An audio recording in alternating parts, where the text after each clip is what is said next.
স্বামীজির পত্রাবলী থেকে প্রিয় দেওয়ানজি সাহেবকে লিখিত অনেকগুলি পত্রের মধ্যে দুটো চিঠি আজকে এখানে পাঠ করব।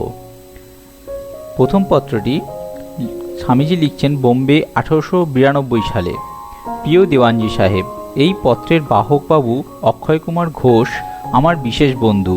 সে কলকাতার একটা সম্ভ্রান্ত বংশের সন্তান। তার পরিবারকে আমি যদিও পূর্ব হইতেই জানি, তবু তাকে দেখতে পাই খান্ডোয়াতে এবং সেখানেই আলাপ পরিচয় হয়।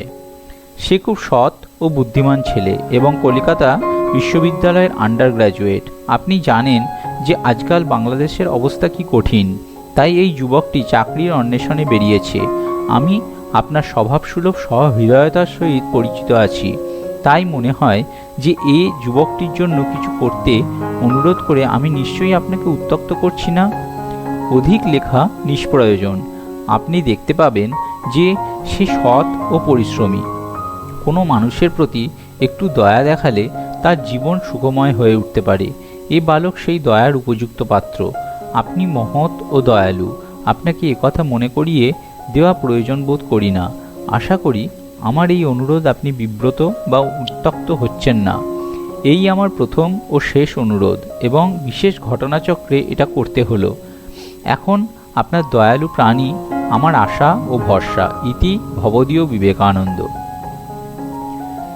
দ্বিতীয় চিঠিটি স্বামীজি লিখছেন বোম্বে 22 আগস্ট 1892 সাল।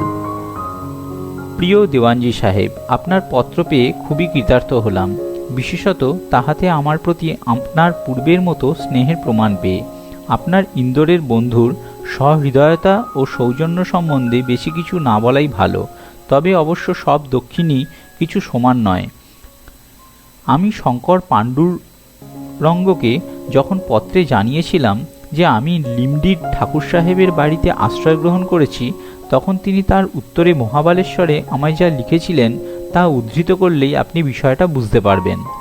আপনি লিমডির ঠাকুরকে ওখানে পেয়েছেন জেনে বড়ই খুশি হলাম, নতুবা আপনাকে বড়ই মুশকিলে পড়তে হতো, কারণ আমরা মারাঠারা গুজরাতিদের মতো তেমন অতিথিপরায়ণ নই। আপনার গাঁটের ব্যথা এখন প্রায় সম্পূর্ণ আরোগ্য হয়েছে জেনে খুব সুখী হলাম। দয়া করে আপনার ভাইকে আমার প্রতিজ্ঞাভঙ্গের জন্য মাপ করতে বলবেন। আমি এখানে কিছু সংস্কৃত বই পেয়েছি এবং অধ্যয়নের সাহায্যও জুটেছে। অন্যত্র এরূপ পাওয়ার আশা নেই, সুতরাং শেষ করে যাবার আগ্রহ হয়েছে। কাল আপনার বন্ধু শ্রীযুক্ত মনোসুকারামের সঙ্গে দেখা হলো। তিনি তার এক সন্ন্যাসী বন্ধুকে বাড়িতে রেখেছেন। তিনি আমার প্রতি খুব সহৃদয়, তার পুত্রও তাই। এখানে 15-20 দিন থেকে রামেশ্বর যাবার বাসনা আছে। ফিরে এসে আপনার সঙ্গে দেখা করব নিশ্চিত।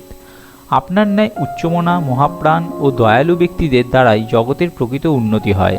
অন্যেরা সংস্কৃত কবির ভাষায় জননী যৌবন বনকুটাহরা। আমার প্রতি আপনার পিতৃসুলভ স্নেহ ও যত্ন আমি মোটেই ভুলতে পারি না। আবার আমার মতো একজন ফকির আপনার ন্যায় একজন মহাশক্তিমান মন্ত্রীর উপকারের কি প্রতিদান দিতে পারে? আমি শুধু এইটুকুই প্রার্থনা করতে পারি যে সর্বমঙ্গল বিধাতা ভগবান আপনাকে ইহলোকে বাঞ্ছিত সমস্ত ঐশ্বর্য পরিপূর্ণ করুন, আর আপনাকে অতি দীর্ঘায়ু দান করে অবশেষে তার অনন্ত মঙ্গল ও শান্তিময় পবিত্র করে টেনে নিন। ইতি ভবদীয় বিবেকানন্দ। পুনশ্চ একটি বিষয়ের অতি দুঃখের সহিত উল্লেখ করছি। এ অঞ্চলে সংস্কৃত ও অন্যান্য শিক্ষার সম্পূর্ণ অভাব। এতদঞ্চলের লোকেদের মধ্যে ধর্মের নামে পানাহার ও শৌচাদি বিষয়ে একরাশ কুসংস্কারপূর্ণ দেশাচার আছে, আর এগুলিই যেন তাদের কাছে ধর্মের শেষ কথা। হায় বেচারারা!